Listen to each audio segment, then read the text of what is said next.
Well, that was a cock up, wasn't it? So apologies, guys. I got back from Madeira about midnight on Tuesday, Monday. And Tuesday was my photo creative day. It usually takes me all day to do photo creative and put together a newsletter. And of course, it was a day of many interruptions. I built it all in my Wirecast broadcast system and I completely forgot to connect it to YouTube and share the link. So I apologise.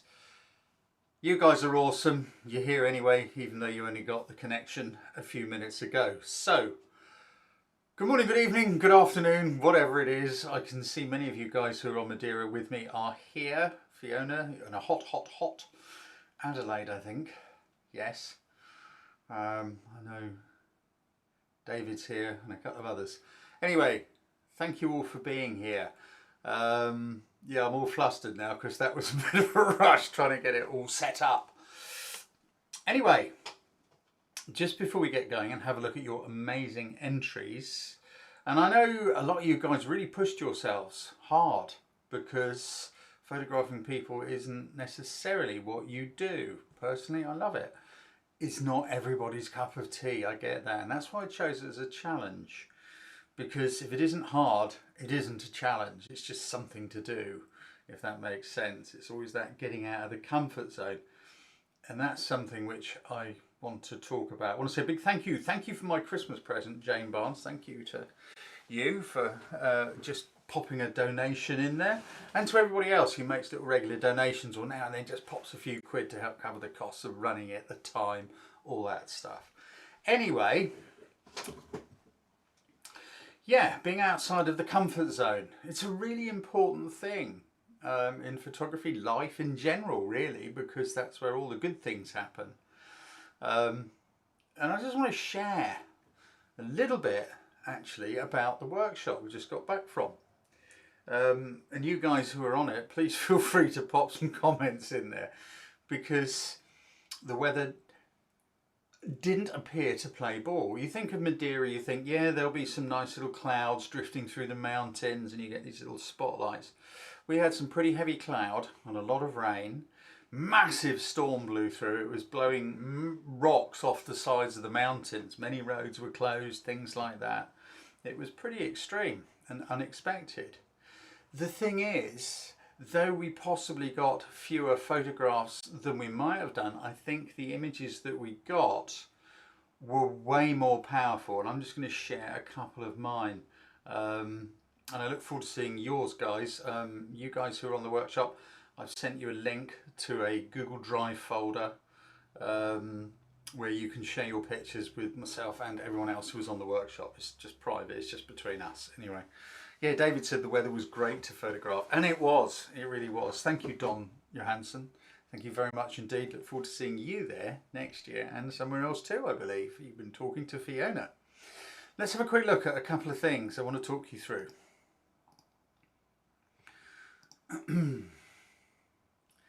Great example of going out in what might be called bad weather. Is it bad? My friend Thor from Iceland, he always says there's no such thing as bad weather. There's only bad clothing or inappropriate clothing. We're on the side of, this mountain, and it's actually a very easy place to reach. And you've got a little village down there in the valley. And as you can see in this one, it was chucking it down with rain. But these are times that it's great to go out and photograph. And I'm really talking to you guys who are into the landscape stuff here, because it's not just the landscape, it's what's going on within that landscape that makes an image really, really work. I mean, getting the rainbow when that sun came through the clouds, and it did it for us about 3 or 4 times, which was absolutely awesome. However, it meant being out in the pouring rain. Now, yeah, what about my equipment? Will it get wet? Well, yeah, it may. Most cameras are pretty weather resistant these days. But of course, there's always things you can do. So some people, David, you had an umbrella, which you were holding over the camera and keeping the water off it for the most part. Me being lazy, I didn't have an umbrella. I just would put it inside my coat. I was hand holding when I took this and anything else I did there. I keep the camera in the coat and then just take it out, shoot the picture and put it away again. Water on the lens can be a problem. Use a lens hood.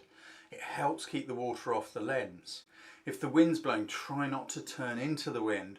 That's not always possible, but when you do, of course, you get rain spots. What I do is keep a lens cloth in my pocket, back to the wind, yeah? And then out with the cloth, give the lens a good wipe, put the cloth back in my pocket whilst keeping the camera pointing down or out the way, and then making sure the exposure's already set. It's then just like, right, there's the rainbow, up with the camera, click, back in the coat. Job done, like that. You have to get on with it and be quick. It looks like a domed microcosm. Yeah, very good, Bob, very good. I suppose it is.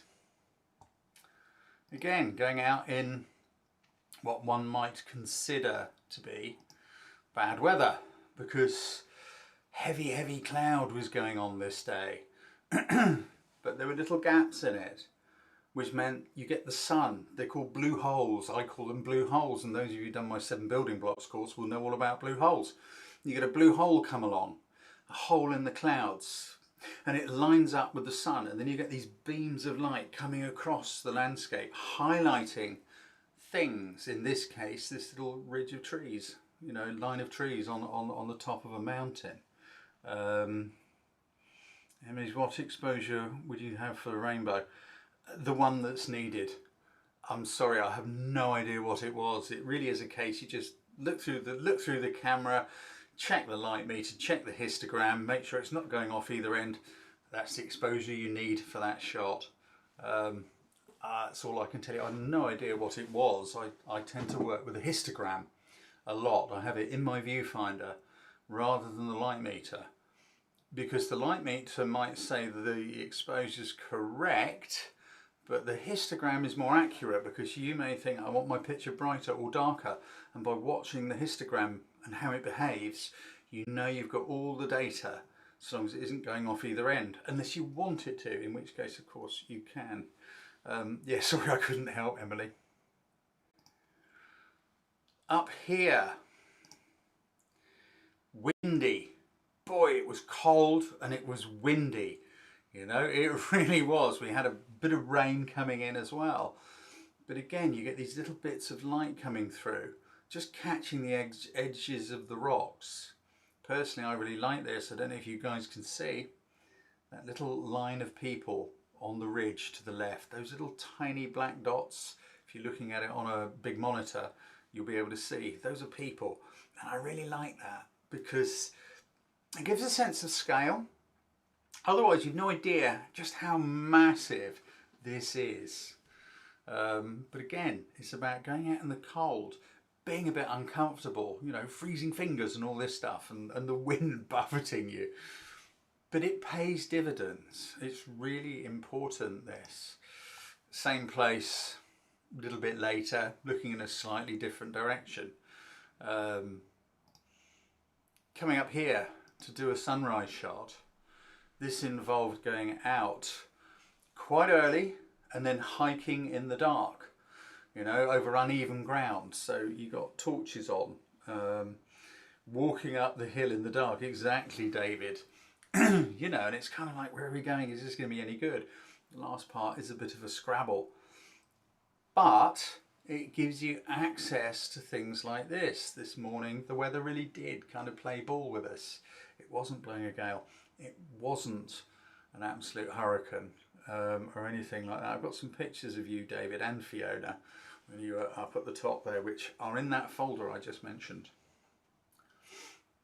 I was going to show you a few more, which these weren't quite so difficult, but timing was important. They're all taken here. This was our location. This was a shot. This is a panoramic shot, actually. This is about 5 images blended together, because it's quite a wide area. But okay, I like pictures with people in. We went down here for a sunset. I'm always intrigued by people's behaviour. Do you know what I mean? It's like, we've got to get the selfie. We've got to get the selfie. We need the Instagram shot. Look at all those phones out. We had this great sunset going on, and as you can see, it's a great location. From the other side of that sort of pier that's jutting out with those people on it, as the sun was going down, by playing around with shutter speed, which of course manages movement. Shutter speed superpower is managing movement. So this one was a waiting game. Yeah, we want the sunset, we want a bit of colour. It's a shame the sunset wasn't a little to the left, but hey, it was more to the right. But what I really wanted was that water streaming down off the steps and the rocks. So that means sitting with the camera, in this case on a tripod, so the shot is composed, being very careful to make sure you're following the light as it's changing so that the exposure is ready. I think this was about a 1.5 second exposure, ballpark that. It wasn't 2, it was a little bit less. But then waiting for a larger wave that would come in and cover those steps so that you can get that movement as the water is running down off the steps. Now you've got to shoot this at the right moment. Decisive moments happen in landscape photography as well as in street photography and any other genre, to be honest with you. Portrait photography, decisive moments are very important with that. So in this case, it's like you get a large wave and sometimes you've got to wait quite a long time for one to be big enough because the tide was going out as we were there, not coming in. Now if you shoot too early, you end up with a lump of water covering the steps, or the water's halfway down the steps. It's finding that moment where the water is actually at the bottom but it's still running off. Click, that's the time to open the shutter so you catch the movement of the water curtaining down. It took a while to get that one, and it also took a while because I wanted to come in close on that and do another version, a bit more minimalistic. So this is all about getting outside your comfort zone. Think about that when you do your challenges, because the more outside your comfort zone you are, the more benefit you get from doing the challenge, or not only from doing these challenges, but from anything. You know, you think to yourself, oh, maybe I'll go and take a walk along wherever it is and get those shots which I've seen there, and come the day you think, oh, it's cold, windy, don't think I'm going to bother. But if you do, there is a good chance you will get something a little bit more interesting, a little bit more exciting than just the ordinary. These are all things to bear in mind. Again, with portraits, with everything else, we'll talk more about that when we get into looking at your awesome pictures. Speaking briefly of portraits, I want to show you a picture that was actually taken on that workshop. I don't know if I took it. I don't think I did. I think someone else took it. Someone on the workshop. It might have been you, David, but I think it might have been Andrew, actually. So this might just look like a silly picture. It is a silly picture. But if you meet this guy, that is a portrait of Tim. That's what he's like. He's very funny. He's very silly. He's a lot of fun. Now, within the context of what we've just been doing, oh, it was you, was it, David? Brilliant. Within the context of, you know, what we've just been doing with the portrait challenge, it wouldn't necessarily work, because you'd need to know this guy to understand that he's fun, bit of a nutter, bit of a Fruit Loop, and lots of fun to be around. If you didn't know those things, then it might just be a silly picture with someone sticking the tongue out. It would need something supporting it in order to tell you more, to give you more information. Why is he putting that face? What's it all about? But anyway, enough of that. What we need to do is go take a look at your photographs. So bear with me while I get my screen sorted out. And whilst I am doing it, would you be kind enough, please, to go and hit that like button, because it makes a big, big difference. It really, really helps me. And I saw Jane has already said, come on people, hit the like button. Thank you, Jane. So please do that now whilst I get my screen set up.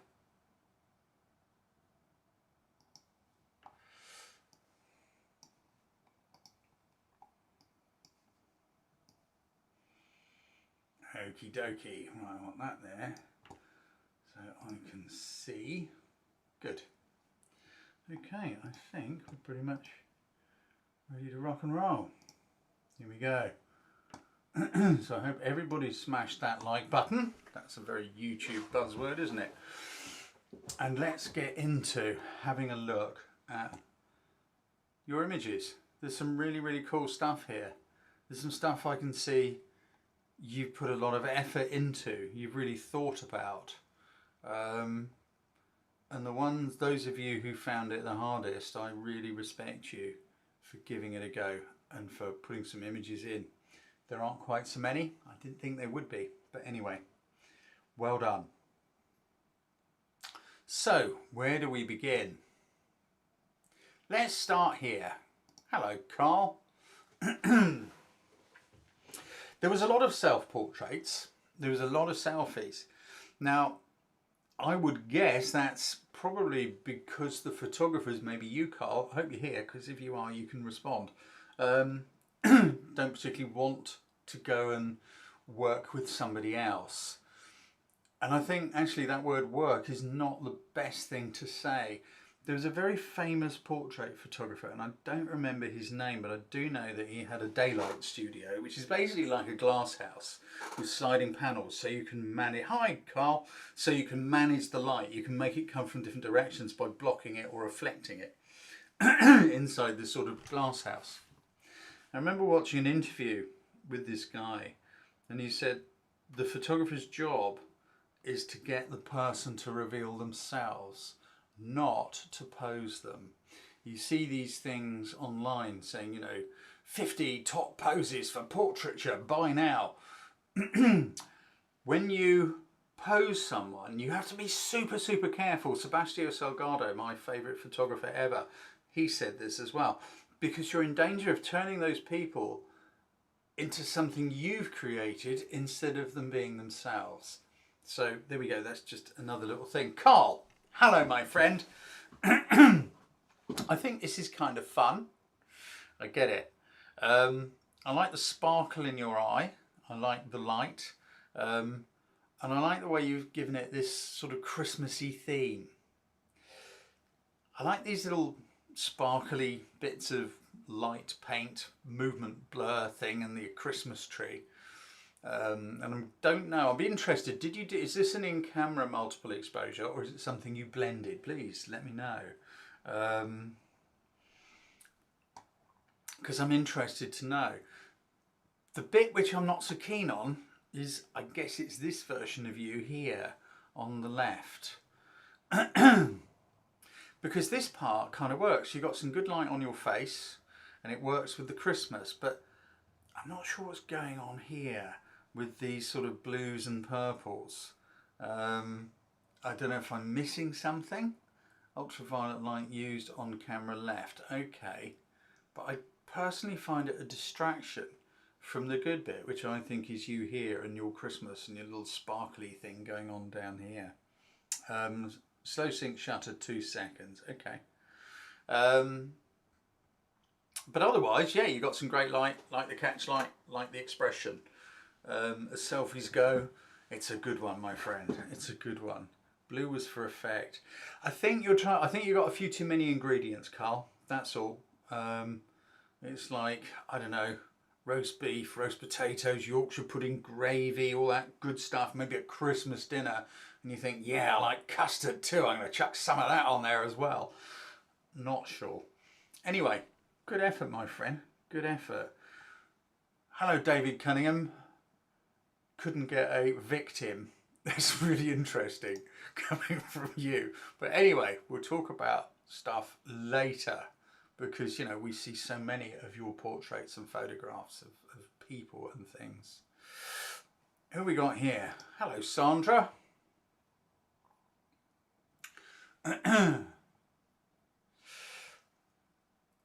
So there's two things going on, Sandra. Now, you do a lot of really cool street stuff. You got chatting to this octogenarian at a local flea market, pushing his rollator stroller with one hand, carrying his monopod and camera with the other. Quite a character with an interesting life. admitted to being a bit of a rogue. Yep, you can see that in his eyes. The thing is, Sandra, you know he's an octogenarian. You know he had a, what did you call it? A rollator, or whatever. I guess it's what we call a stroller as well. You know, one of those frames that you walk with.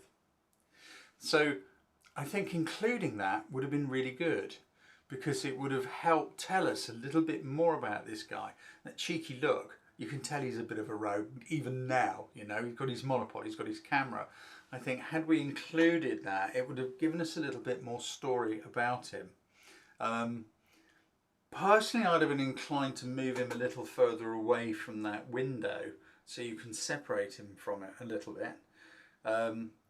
Unless that little square picture, is that something you inserted, or is that him in the window? That's what I'm kind of wondering about, this little bit here. Is it something you inserted, or is it him, and is it there for a reason? And if it is, it's intriguing. Don't know. Yeah, if you're here, Sandra, do please just say a couple of things about it. But he's a lot of fun, but I find the background a little bit distracting. It sort of takes us away from him a bit.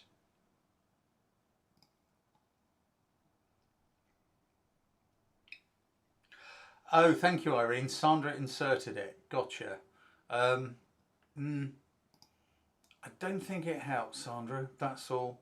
Yeah, I'd have been inclined to pull back a bit, separate him from the background a little bit, and include that stroller, because that's the bit that's missing. This guy's still out there doing it despite the fact he has trouble walking.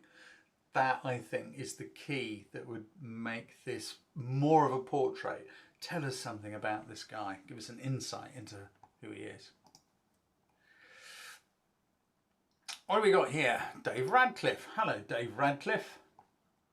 This is a very creative bit of arty portraiture, and I like it a lot, I have to say. So, looks to me like it's studio shot. Really like that little catch light in the eyes. That's really important. Otherwise, those eyes, which are very dark anyway, and are even darker because of the mask, they would be kind of lost. That catch light is strong and it works. It puts a little sparkle into the eye. Really intrigued by the headpiece. I think that works very well. And placing the eyes smack in the middle of the frame, again, it works. It's an interesting art image. It's the sort of thing I think you could see in a poster or something like that. Beautifully done, technically perfect, lovely colour balances, great exposure, great colours, and I like that sort of deadpan expression on the face. Yeah, I think it's great. I do like it a lot. I don't know what else to add to that, really. If anyone else has got anything you'd like to add, please do, you know, by all means. Leap in there. And I'll keep an eye on the comments while we're doing it. Nice work, Dave. Great colours, well executed. Guessing it was done in a studio because of the catch light. Very nice work indeed. Who have we got? Who's this little fella? Hello, Ahmed Barmers. Ahmed, I'm never quite sure how to pronounce your name. It's a great shot of this little kid. There's no two ways about it. Taken with your phone, not a problem with that.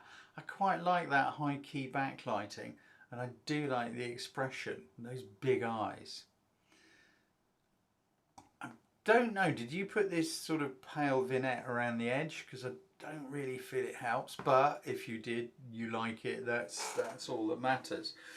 It doesn't feel quite sharp. Now that could be lens flare from your phone. I don't know. I like to see things a bit sharper. There was that old trick when I was learning, you know, about putting Vaseline on a filter to sort of give it a dreamy look, and never really liked it. I think I think it's always best to be a bit of a realist, particularly with portraiture. Okay, with the one we've just looked at was certainly not a realist thing because of all the fancy stuff. But is that real for that person? These are the questions that come up. Does that person like dressing up? Is there a reason for it? Is that person a model or something? Don't know. But it's a great photograph. It's just a bit soft for me, Ahmed. Yeah, but I think it's quite a nice little candid portrait. And I like the angle you've shot from because you're slightly below baby height, little boy height, little kid height. Do you know what I mean? You're shooting from mouth level, not eye level, which I think makes it intriguing. So the composition, I think, works very, very well indeed. You obviously thought about that. What else? I'm just going to keep easing up. Yeah, sorry guys, dog portraits not allowed. It's really important that you go to the webpage, people, and read the hints and the tips and have a look at the examples, because then stuff, you know these things, okay? I see very often, does anyone know what the challenge is? Where can I find out? It's always on the webpage. The post which tells you the challenge is live is always in the featured section at the top of the page. So all you've got to do is click that link, you're on the webpage, everything you need to know is there, it's all explained. Nice dog shots, I have to say. Anyway, let's keep moving. I thought these were I thought this is quite funny. Rock and Roll Father, Metallica Father, yes, I think that's quite fun. And sorry, I'm going the wrong way. Rock and Roll Metallica Daughter. Thank you, David Cunningham. I wouldn't say the portraits. They are some snaps of each other. Portrait-wise, Hayley, yeah, there's lots of distractions in the background. You've got some nice light. I like the light. If you spotted that light and used it, great. But the background is killing it because it's just a little bit uncomfortable. Dad's face is great. I keep going the wrong way, which is awesome. Paul, it's a snapshot of your daughter, mate. Sorry. I don't get the feeling that a lot of work was put into it. It's a happy little snapshot. Where else are we going? Who's this? Gopski. A mate watching YouTube on a laptop.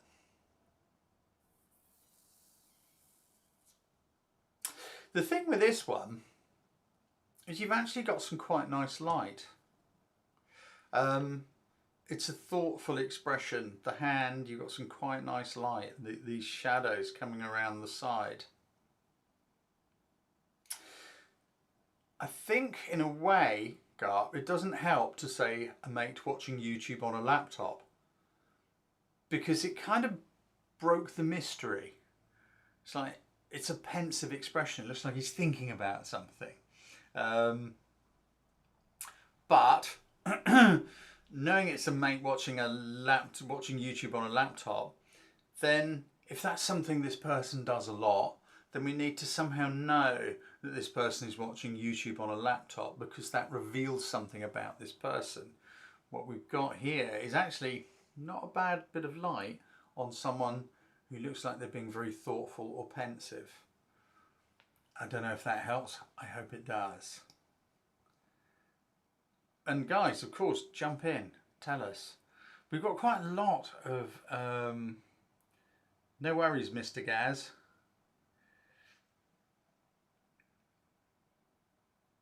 What's this, David? Kind of intrigued until it's a mate. As an image, I like it. Yeah.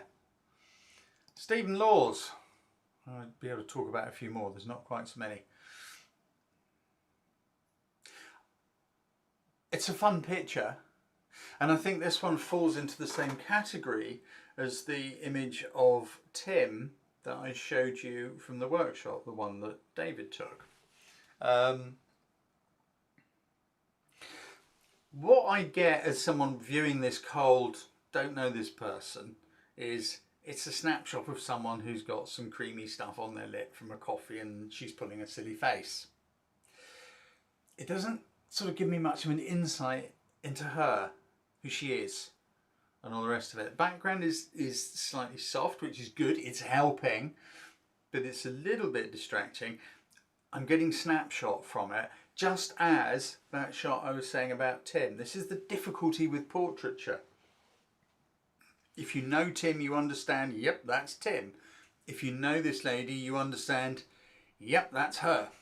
But to someone who doesn't know her, it's like, well, who is this person?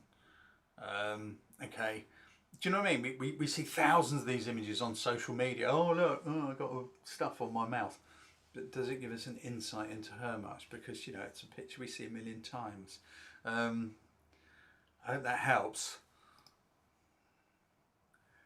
What do we got going on up here? Let's just ease through a few more, because there's some really nice ones. Harry Crossland. Hello, Harry.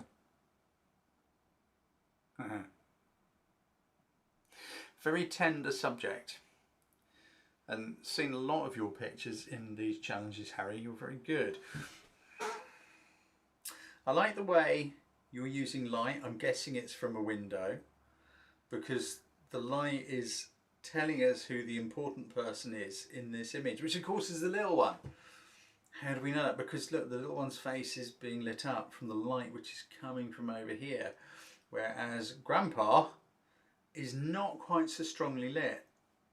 Part of his face is in shadow, which is a good one. Personally, I just think the shooting angle could be lower. I think it would help. I like the Christmas tree in the background. It's not too distracting because there's only a bit of it. It's telling us that this little person has entered the world at Christmas time or around that time, which I think is really rather nice. Personally, I just think a slightly lower angle, a little bit more of a baby angle, would work well. I hope that helps. I have no, by the way, no aversion to the sofa and all that stuff. It's not distracting. It's telling us this is an event that's happening at home at Christmas. It's not distracting. Sometimes we get too much stuff going on in the background, and that is distracting.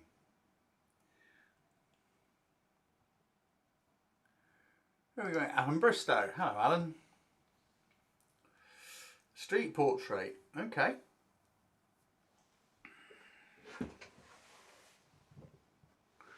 Okay, so she was on stilts. You see, yeah, this is why I usually don't read comments, because they get distracting. There's things about this I like quite a lot. I like the colours. I quite like the fact there's some backlight going on behind her. I like the fact this is sort of covering one eye. I don't know, there's something cheeky, something fun about this eye being mostly covered. It's a shame that this what do they call them, twizzle sticks or whatever, is actually over the eye, and the eye isn't just in a little bit of a different place. Shooting candidly, you can't control these things. I get it. Burst mode is very, very good for this sort of thing, because if you are on high speed frame, you can just like fire, I don't know, half a dozen shots in a fraction of a second, and you get those little bits where there's movement, and sometimes things line up. I like the backlight. Now I'm going to say I reckon you had a flash on your camera, because the light on her face is a little bit direct. It's not really helping with her face. It's not bad light, but you know, I'm saying that because I can see that tiny little pinprick of light, which I'm guessing is an on-camera fill flash. Yeah, it kind of works. I'd like to know more of this in the background. I like those colours because these colours work with her. What are they? It's a Christmas celebration. It's a something. There's something going on here in the background. I would love to see just a little bit more of it. It's a celebration or something. But I do like your backlighting, and I like your colours and all that. They're really great. We got Denise Savage. Hello, Denise Savage. I just see what you're at. This is not my strong point. Sorry, Denise. Yeah, I get it. It's a happy picture of, what is it? I don't know who it is. Okay, this is someone who's in your family. It's a happy picture of someone in your family that you might take on a, you know, afternoon picnic or family gathering in the garden, I guess. It's not really, I don't really get portrait from it. I don't feel I'm being told something. I'm not sort of learning something. It's a happy picture of someone in your family. I find, you know, the background is a bit distracting. If it was all straight, you could use that background. It's not a bad background, but also this blue windmill thing is so dominant. It's kind of overtaking this person. And I don't really feel that there's a connection between the two. I feel they're disjointed. I'm only talking about this as a viewer. They might be deeply connected, but as a viewer, I just feel they're disjointed. And they don't quite belong together. But I do like the background, and I think you could use that background really quite well. Those slats, those uprights, they're a little bit wonky. They're not quite straight. Hope that helped. I'm going to keep meandering upwards. There are a lot of pictures posted here which again fall in. Who's this? Michelle Brandenburg. Hello, Michelle. It is a lovely image. There are so many things in this that I like. Who said that? Denise Savage said it's a lovely image. Yeah, I agree. I like the separation with the background. I like the tones of colour in the background. There are many things that I like. And you are doing a fair job of telling us a little bit about this person. In that, she obviously likes cooking. We're in a kitchen. She likes cooking. She's got cooking tools there. It's interesting that there's a car on the spatula or whatever on earth you call those things. The expression is great and very natural, which I kind of like. I like the flower on the jumper. There are lots of things here that come together very well. For me, there's just one missing.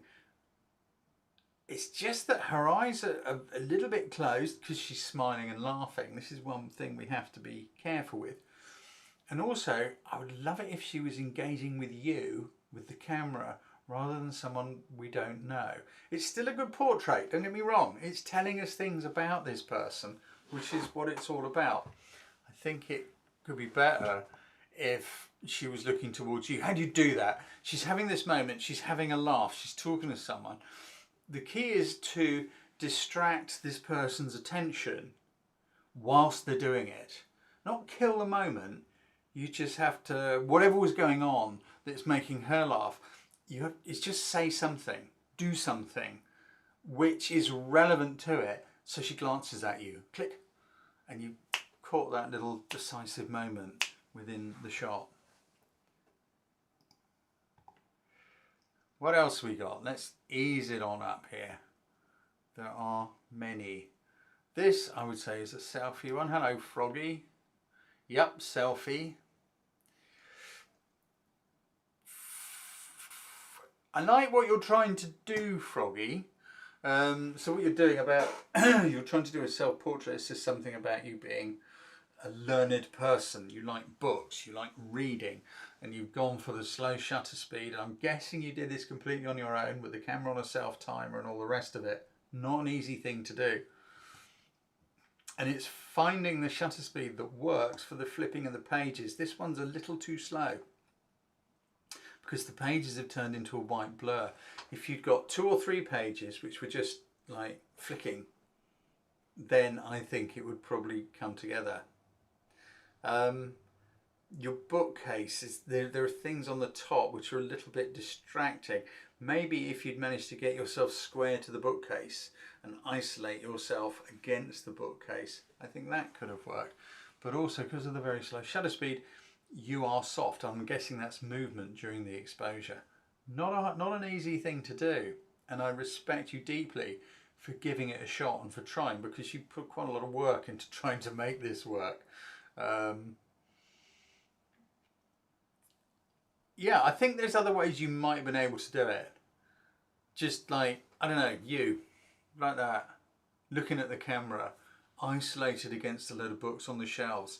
It's easy to overwork, easy to overthink things. And I think something more simple, such as you with the books on the shelves, and I like the little, whatever it is here, the beaver elf or something. I think that's pretty cool as well. And it says a little bit about you and your environment too. But these things at the top, they don't, because they're not really, they're sort of cut off. It's like, it looks lazy. Do you know what I mean? And I understand your brain is busy trying to work out shutter speeds and how to do it. And you kind of miss that. The other thing which I don't think is doing you any favours, too much in one shot, says David Cunningham, agreed. The other thing which I don't think is doing you any favours is this very heavy vignette around the edges. Yeah, I don't think it's doing you any favours, my friend. Oh, look. I completely missed the fact you'd got that in there, David. How funny. But yes, Tim on the Madeira posted with his permission. Yeah. Very amusing. Tim's humorous nature. Yeah, it is. But you have, again, you have to know Tim to understand. Emily Jones. Hello, Emily Jones. Now, I've read what you said there, and you've actually done a pretty good job of bringing out what you were talking about. Mental health is a struggle, but there's light at the end. Yeah, okay, so this is a portrait saying something about someone who is in not such a great place, perhaps. And I think you've done a pretty good job. The way you've used the hallway, the everyday environment. There's a few things which aren't helping you. The stuff hanging on that cupboard door is kind of, it's intersecting with the hands, that coat or whatever it is. I'm not saying don't have a coat there. The coat kind of works. Now, Emily, if you're here, I'd love to know. Hello, you are, great. Is this a candid shot, or did the person know you were taking the picture? I'm intrigued to know. I'm just hanging on for Emily.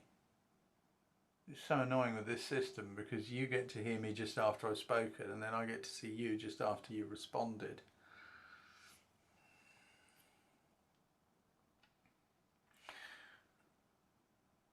Okay, so it's a candid shot. Got you. Great idea. Did you? Okay, I'm just going to, because it will take too long. Another way you could attack it, approach it, could be, you see this, you think, wow, she looks really isolated, she looks kind of, she's glued to her phone. Yeah, as so many people are these days. Take that shot by all means. But there's things which are going on in the background. My approach would be to take the shot anyway, as you have, because it is telling a story. This is a portrait, I'd say it's more of a documentary shot, but it is telling a story. My next step after doing that would probably be to speak to her. I don't know this person, maybe you do, I don't know. You're finding what's appropriate and, you know, all that stuff. I'd be inclined to speak to her and say, I love the way you're standing at the end of the hallway. I've just taken this picture. Do you mind if I do it again? I don't know if that's possible. If it is, in which case I would then quickly go into the other room, move the coat, just so we can see more of what's going on and what she's doing. But I think it works. You could probably lose about half of the hallway, about where I'm running my mouse. Let's do our crop thing. Get your hands out about where the pointer is on screen. Let me lower it a bit. If you cut the pointer off about there, I think it helps. I don't think we need quite so much of that foreground. What do you think, guys? Just put a Y for it. Yeah, I think so. Or an N if you think, no, leave it alone. I like all that foreground leading me in. Thank you, Carrick. It's your daughter. Okay. Emily, you may have missed the moment, but yeah, if you catch a moment like that again, try it and see what happens. And yeah, she might say no. Ah, why did you take that picture? It's awful. I don't know. Okay. Well, yeah, most of you seem to think, yeah, we could lose a little bit of the foreground, but you are saying a little bit about what's going on, and I like that. I actually did a commercial photo shoot for the National Health Service some time ago, and it was to do with mental health, and it was a really hard thing to do. They wanted photographs that said someone's feeling isolated even though they're within a group. And it took a lot of figuring out how to do it, and you know, that was not a Candid thing. We had some people who worked within the NHS and one or two people actually who were what do we call them, service users, I believe, who actually came and joined in.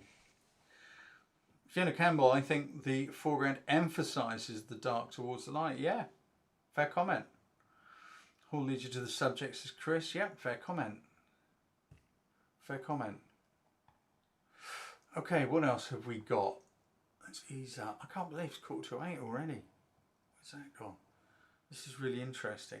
Okay, I'll be a bit quicker. Bob Hughes. Your daughter and grandson.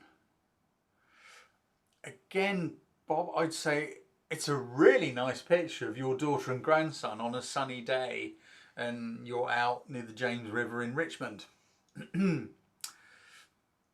I get it's a mother and daughter. Well, it might not be. Do you know what I mean? It could be an aunt and a daughter. I don't know.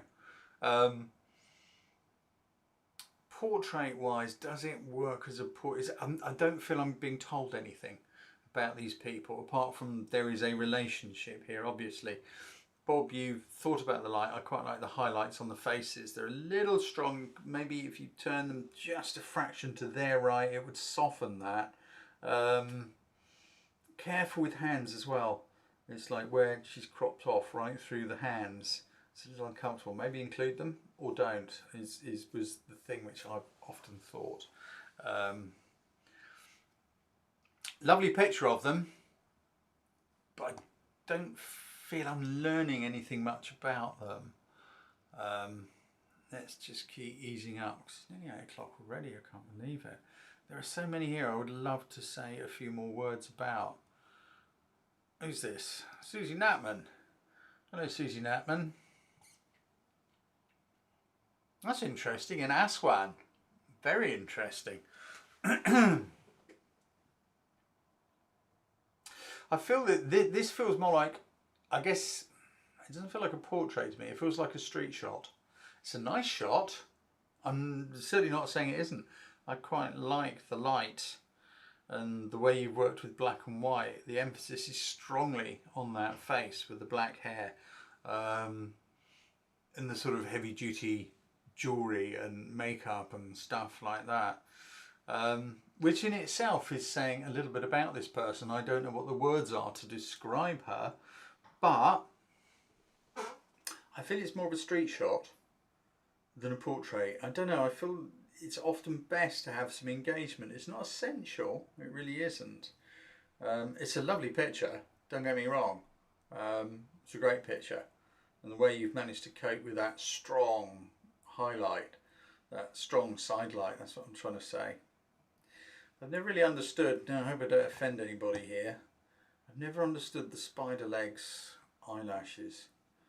Why do girls do it? I don't know. I think they look hideous. But anyway, it's just my opinion. We all like different things. But she's got a lovely smile, lovely face. And I think you've caught a nice picture of her, no question. Let's ease up here a bit. Who's this? Browne, Ethnie.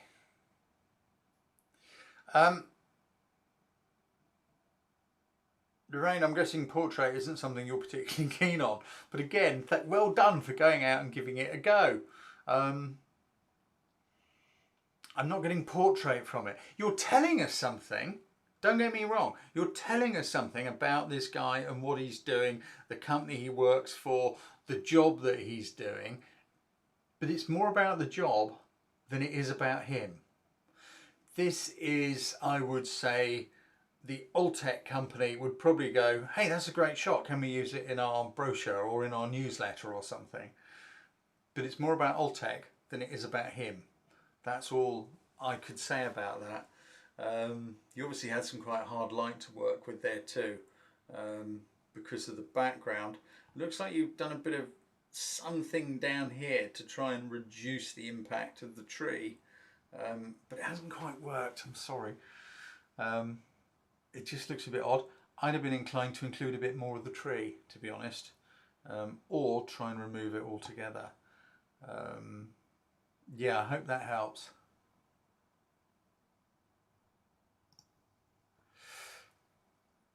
Let's just keep easy out. There's so many cool things going on here. Jane Roberts. Portrait didn't enjoy this challenge much. Is this you, Jan? If it's a selfie, it's a really nice picture of you. You look great. I like the smile. The glances, I don't know. There's something about, if it is you, great. I like the smile. And as a selfie, if it is you, it's a very, very natural looking selfie. It's really good. I'd love to see a bit of engagement with the camera. It's a nice picture of you. The expression is saying a kind, lovely person with a great sense of humour. But then again, seeing your comments and the messages and things within the group, I get that from there. Am I cross-processing? Am I taking it from the group and projecting it into the picture? I don't think so. I think if it's you, it's done a really good job of you. Let's keep going. What have we got going on here? Joel! Hello, Joel. Down there in the Philippines. It's a great picture, Joel.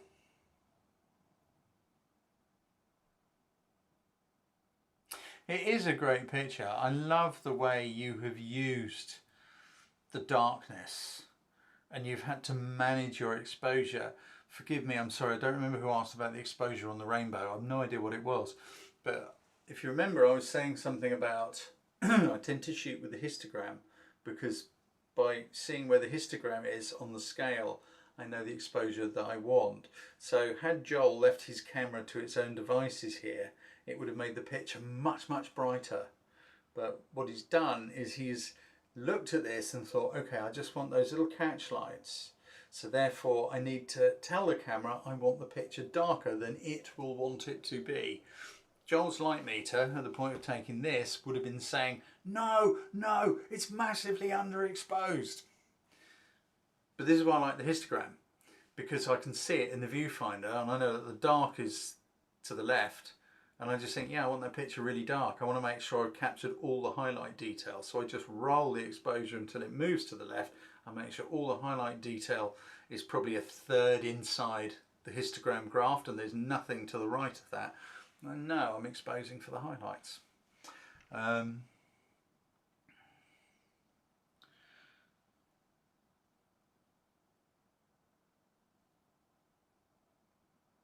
Okay, sorry, I was trying to read a comment, but I didn't understand it. I'm going to move on. Joel, I think it's a great picture.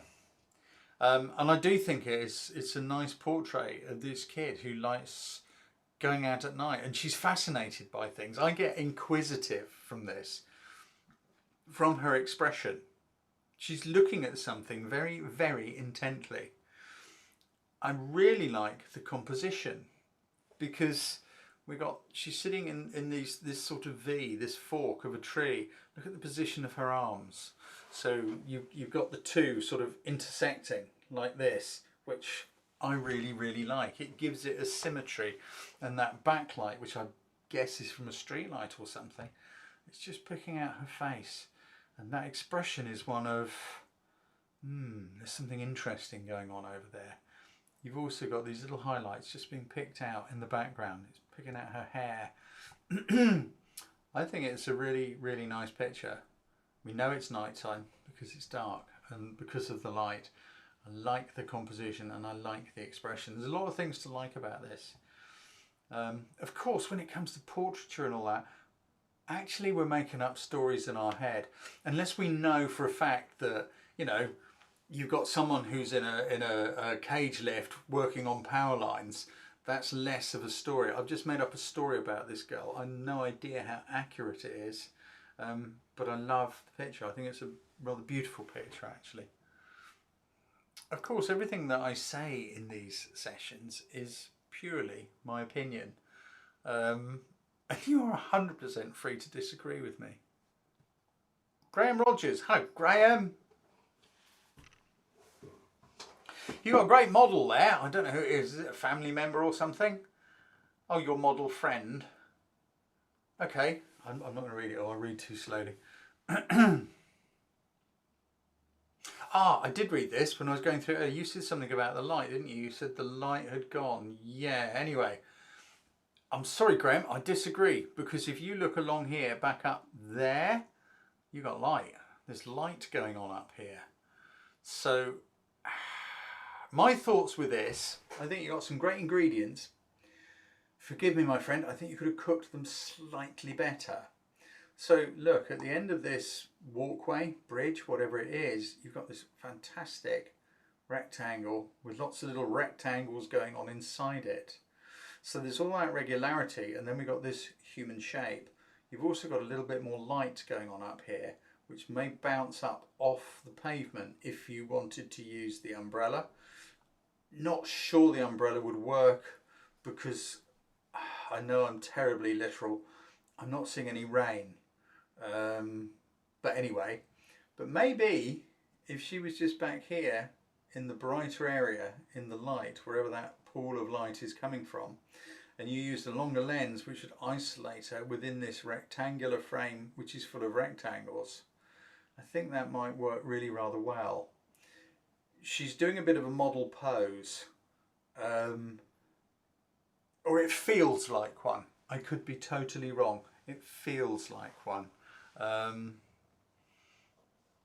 Yeah, there we go. Lots of people actually just said what I've said. Yeah, yeah, you got a bit of light up there. Maybe putting her against that rectangle. I'm not sure about the umbrella, and I'm not entirely sure about the pose. Maybe that's her. Maybe that's the way she stands. That's what she does. I don't know. Again, it's the comment, model friend. It's that bit there, which makes me think she's doing a bit of a pose. Whoops, didn't mean to do that. But good work though, Graham. You know, you went out there, you gave it a shot, and you put a lot of effort into that. But I think there's a couple of ingredients here that you might have missed and could have used very, very well. So much fun in that. Patsy Fairclough. Let's have a quick look, because there's so much fun in that, isn't there? I'm not sure what Krampus is. Shall I Google it, or do one of you want to tell me? It's fun. I'm getting street documentary a little more than portrait. I'm not sure, Patsy. Also, it's a shame because it's not quite sharp. I feel this person here is the star of the show. They might be friends and all the rest of it, but I think we need some... Maybe give them a little bit more room so we can see a little more of where they are and how they're fitting in there. Again, I'd probably be inclined with a thing like this to possibly grab the shot. I don't know if you asked them or not. I'd be inclined to probably grab the shot and then show them and then say, you up for doing something just over here? Because I think it would work. Do you know what I mean? And then you can sort of, right, so when you get a bit closer together. Here's a little trick that I employ quite often if I go and shoot weddings. I love shooting weddings. But there is a time during a wedding when most people want the terrible family group shots. And I understand why they want them. They've got people they love in one place all at the same time, and to try and capture that candidly and naturally will take forever. So you have the dreadful group shots. Something which works well to get the group shots to be natural. I tend to shoot them with the camera on a tripod even if I don't need to. You can employ this technique with here as well, this sort of thing. But what I will do is while the camera's on the tripod, and I've got, I don't know, half a dozen people together. I don't pose them up, I just say, right, I just want to see your faces, make sure you organise yourselves appropriately. But then I'll fiddle with the camera and go, oh, talk amongst yourselves for a minute, hang on, I've just cocked something up, I need to fiddle with this. They'll start chatting and doing things. Someone will probably say something amusing. Now I'm not even looking through the camera because it's on a tripod and the composition is already there. But what I'm doing is photographing them doing stuff while they think I'm not doing it. And very often you get a little bit of gold. You can do it with things like that. Can we go over here a bit? I love that greenery. Oh, I want to get you two a bit closer together. Oh, hang on a minute, I've just got to set this up. Talk amongst yourselves. That sort of behaviour. It's just my technique. I'm not saying it's the technique. Love your colours. Love the fact you spotted these very interesting people. Okay, we're pretty much at the top of the page. Stephen Robson, I just want to have a look at that. Okay, you thought you'd do this for a bit of fun. Well, look, you set up a picture. You made quite a nice picture. Is it a portrait? Maybe. Hello Lenny, I'm just going to look at this one too. Fisherman skinning his catch. Okay. Lenny, or Lenny, or I don't know. For me, the thing that's missing is I'm not getting fisherman on any level. You know that's a fish down there. I can't see what it is. He's cutting something with a knife. A guy in a white shirt is cutting something with a knife. I'm getting possibly preparing an outdoor party, barbecue. The fact that the building behind, I don't know, is it a chef doing an outdoor cook-off, cookery demonstration? I'm completely missing the important bit that it's a fisherman skinning his catch. So what I'd suggest is possibly you'd need to make sure the fish is strong and powerful, and get something in the background that says fisherman. Maybe you're by the water. Could you go around the other side so we can see boats or water or something like that? That's what to me is missing, because when I first looked at this I thought chef, cook, not fisherman. Okay, how you all doing guys? Hope you're all right. He's a fisherman, fish to sell, yeah, got it. But there's nothing in the picture that is telling me he's a fisherman, only the comment. That's the bit that was missing. Oh, I quite like that. Sorry, I'm going to quickly talk about that. Dina Peters. I think this is a pretty good example of, this does tell us a little bit about this person.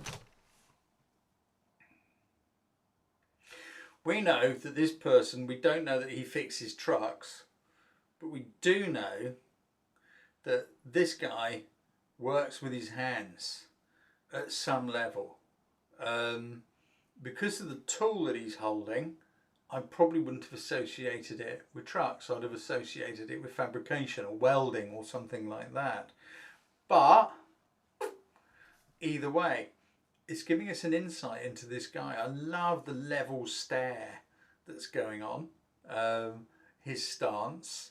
I like the industrial environment, the two squares. Look, we got all these squares. Look, we've got a rectangle with a rectangle with a rectangle. There's all these repeating rectangles. It is saying workshop environment of some sort.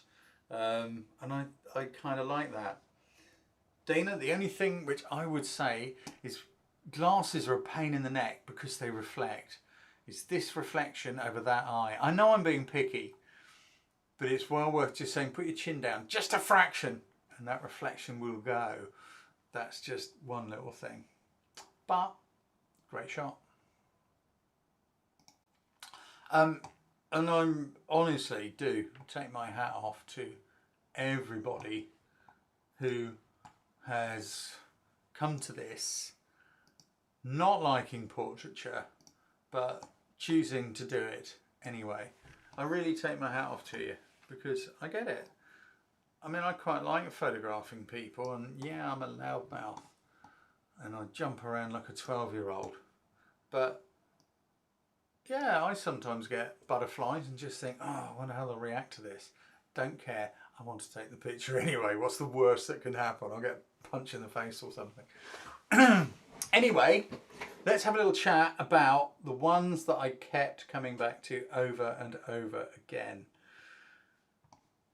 Here we go.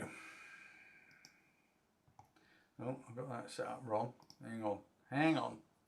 Oh yeah, I also need to do something so that I know that I get the names right. Okay, I really liked this from Sarah Shandell, because I don't think we need any description to tell us what's going on here. So the guy's face, yes, it's in shadow, but that's not the point of the portrait. The point of the portrait is saying this guy is in love with playing the guitar. The light on the hands, that light coming through the window, which is picking out the hands and the frets of the guitar. They are doing an amazing job to tell us what the shot's about. Also, that reflection on the table of what's going on outside the window. So we've got a wintry day with the trees going on in the background, and it's reflected on that glass top table. So we've got this lovely dark line running through it with this guy, and whether this is coming through on YouTube or not, I don't know. But you can see his face, you can see his expression. When I'm looking at it in my broadcast Wirecast package, it's hard to see his face, but it is there. Yeah, I think it says loads about this person. I'm guessing he will sit there and just plink-a-plonk away, picking out songs and chords and all that for hours and hours and hours, if at all possible. His expression, his body language just says that he really is at one with his instrument, or is striving to be that way. There is a connection between the two. Interesting. I love it. Okay, the next... Oh, I've lost my mouse. Where's my pointer gone? There it is. I thought this was a very, very powerful shot too. And I can't quite see who took it, which is very, very annoying. I also seem to have chosen an extra one. I told you this week was not my best week, was it? But anyway, hang on, I'm going to have to go and find out because I can't read it. It's too small. Hang on. Someone will tell me, I expect. Alan King, is that? I've got them written down on a list, you see, on my other monitor, but I just felt the eyes have it completely. It is a very strong portrait. Yeah, okay, we're in the street. There are people milling past in the background, but they are separated. They're not intruding on the portrait of this guy, this veteran. I really like the yin and yang symbols on the helmet, but it's the facial expression and those eyes. A face, who said that? Twig the shadow. The face tells a story. Absolutely, David, this tells a story, yeah.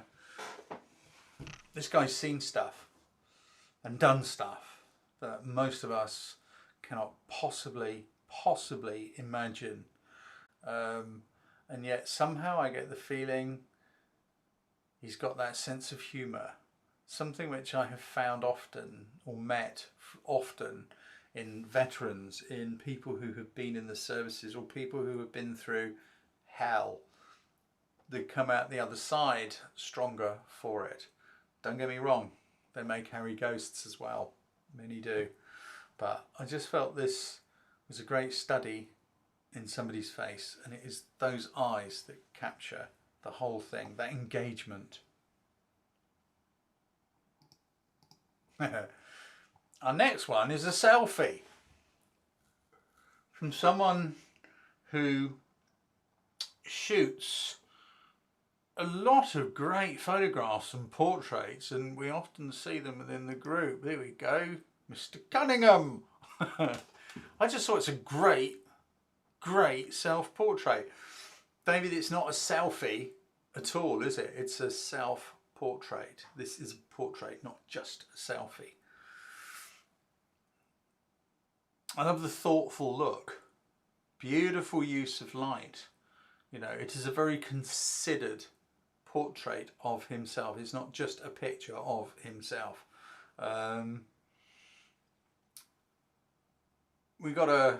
This is difficult because he's here and he's listening. We've got a gnarled individual who's seen things.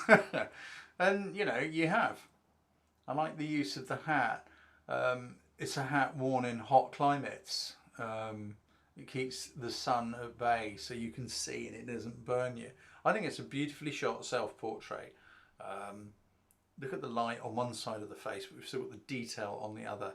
Very, very strong male lighting, it is called. Okay, David said he set it up with 2 lights. Sure, got ya. Thing is, also something to remember, David is a very accomplished photographer. David does a lot of photography and he pushes his boundaries massively. I think anyone who's in the group will know that. You know, when he was asked to photograph, was it the Rugby Sevens or whatever it was called, the big rugby match. You know, the guy's never done this before. That is so far out of comfort zone land, isn't it? Now, he's thinking, I'm going to get to watch the match. And if you remember him, I think, saying a few words about this, he never saw the match at all because he's thinking about shots and shooting and where to be and what's going to happen next and getting the images sent because they want the images sent during the match, not after the match. Way out of the comfort zone. Beautiful portrait, David. I would expect nothing less, my friend. And I really do think it gives a thoughtful insight into you. Black and white is a good one for portraits. Linda O'Neill. I really liked this. I just felt it was another very strong photograph of an older guy. Okay, you said your very own Peaky Blinder. I do not know what the relationship is between you and this person, but there obviously must be one. But the thing which I think captures me is that expression. Now there are many things, not many things, there's a couple of things here which I suppose could be called technically wrong. The light, that heavy nose shadow. For example, when I was in the Master Photographers Association, they were like, oh, it's your best husband, brilliant, say hello to the man. Your very own Peaky Blinder. The nose shadow, that black triangle on the face. When I was in the Master Photographers Association, that sort of thing was a no-no, very, very frowned upon, you know. However, I just feel it kind of works. The peaked cap just holding the shadows at bay, but we can still see his eyes. And he looks like someone who's very thoughtful in whatever way that may be. Whether that's thoughtful about bringing a cup of tea in the morning, or whether it's just pondering life or whatever it is, or thoughtful about past or future, I don't know, but I get an impression of thoughtfulness. I love the expression. And I think the nose shadow isn't necessarily a problem. He's got a strong nose, you know. There's just a thoughtfulness about this. That's about all I can say. Yeah, exactly, Bob Krause. He's a lucky guy. He is. Okay, moving onwards. I just thought this was a brilliant idea from our friend Don Johansson. I just really think, as a self-portrait, it's a very, very creative idea. To recreate, is it the Son of Man, I think it's called. But there you go, Linda. I shouldn't worry all these things that say rules. I just felt the Son is yeah, right, thank you, Fiona, you said yes, it is the Son of Man. And it is a self-portrait, that is Don. And you put a load of work into that, didn't you? You put a lot of work into your photography, Don. But I love the way you got dressed up and you really thought about it. And not only did you just get dressed up, if you're unfamiliar with the Son of Man, this is the original piece of art. Look at what Don is wearing, right? You put a lot of work into that, Don. And I love the way you brought in the camera instead of the apple. I just think it is so fun and humorous. You even recreated, to some extent, that background. You put a load of work into it. And what we're saying here is something that's true of many, many, many photographers as well. Don doesn't put himself out there. He stays behind the camera. It's like the way he's hiding his face behind the camera. Don is always behind the camera, not necessarily in front of it. And you just love what you're doing. And I think it's a fantastic idea, and I think you've executed this very, very well indeed. Okay, as I said, I'm not going to say what I was going to say, but I am a scatterbrained you know what. I've got too many pictures, I forgot to connect the live stream and everything else, but there we go. You're still here, and I appreciate every one of you for that. So, but my picture of the month, the one that I kept coming back to, and it just fills me with joy, is this one. I just think that is such a lovely portrait of your parents, Michelle. I'm looking at it bigger on the other screen because I just love it. The body language, everything about it, to me, just says so much. Oh, Miss Fidgety Midget. Hello, Michelle. I didn't know. Yeah, I just love it. Your mum and her partner, I believe. The body language, the expressions. Look at the position of the hand. Look how protective that appears to be. Look how this guy is sitting. There is a protective confidence about him. The hand on his knee. There is nothing defensive about this guy. He's got that wistful smile and obviously a sense of humour which tickles your mum something wicked, you know. The way she's turned towards him, it speaks volumes of their relationship. And the kind of people they are. There's nothing cluttering up the background. Sometimes, often I say needs more space, needs more space. In this case, I think it's absolutely spot on. And that is just what comes together. Okay, so Donna's just said, sorry, Michelle's just said she found him late in life and it was true love. He made her laugh. There we go. He's still doing it. Look at that. I think it's a wonderful portrait of these two people, and I hope they like it as much as I do. Good stuff, Michelle. Haven't seen you for long. You came to Zurich, didn't you? Maybe somewhere else. I can't remember. Anyway, there we go, guys. That brings us to the end of this evening's feedback of our little chat about portraits. Again, well done everybody who gave it a lash. Wherever it is, if you didn't get a mention, I'm sorry, I can't cover everybody. But there we go. The whole point is it's not a competition, it's a challenge. It's something to challenge you so that you grow. We all need challenges. Trust me, when I arrived in Madeira, and we're looking at the weather, I think this is going to be a challenge. What on earth are we going to do with people if it's going to do this, you know? And actually, it so worked. It was fantastic. Anyway, cheerio, Jane Barnes. You've got to go. Things to do, people to see. All I need to say is there will be another challenge up in a minute. Let me finish this. Newsletter will be in your inbox in about 10 minutes time. If you're not signed up to the newsletter and you'd like to receive it, people seem, I get lots of replies to them, so people must like them. there is a link in the description below this live stream where you can go and get that if you wish. Beyond that, those of you who do Christmas, have a fantastic Christmas. Enjoy it, full of love, full of fun, too much food, and just hanging out with the people you love most in the world. Those of you who don't do Christmas, just have a great couple of weeks and have fun watching these crazy Christians spend so much money, phenomenal amounts of money sometimes. Oh, I'm sorry, what I think is very little, but anyway, that's just me. I wish you well, everybody. Love you lots. Thank you for being here. Thank you for being part of the challenge. And have a great couple of weeks.